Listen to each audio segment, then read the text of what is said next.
And despite those increases, tonight, some people in our area are fighting back against Governor J.B. Pritzker's stay-at-home extension. Some areas still have very few cases. News 4 investigator Chris Nagus is delving into the great divide over flattening the curve. Chris. Well, that is right, Samantha. Political leaders in both Missouri and Illinois have recently extended stay-at-home orders in St. Louis County. We know that's through at least May 15th. It'll be reevaluated then. In the state of Illinois, May 30th, and that is one state representative taking the governor to court.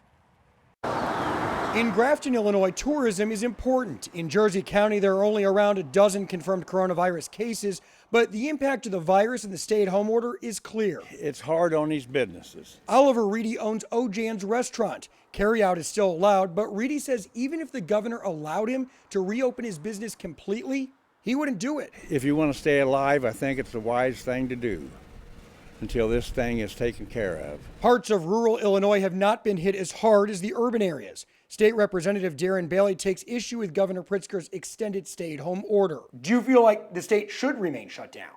Well, on a personal basis, I think it should be regionalized. Bailey is suing the governor. He believes the governor had every right to issue the initial 30-day stay-at-home order, but believes the May 30th extension is a violation of Pritzker's power. Are you concerned about any health ramifications if rural Illinois opens too quickly? Well, again, I'm not advocating, any kind of a full open. I'm just advocating that we use common sense. We are in our office. We are receiving tons of calls, many destitute families. It's happening. They've been 4.5 weeks now without a paycheck. We are in an emergency. So frankly, I think that a lawsuit about whether or not this is an emergency is a political maneuver. Back in Grafton, where the impact is clear, there are strong opinions. I think businesses should be open now. I think it's all political right now. I think it's overhyped.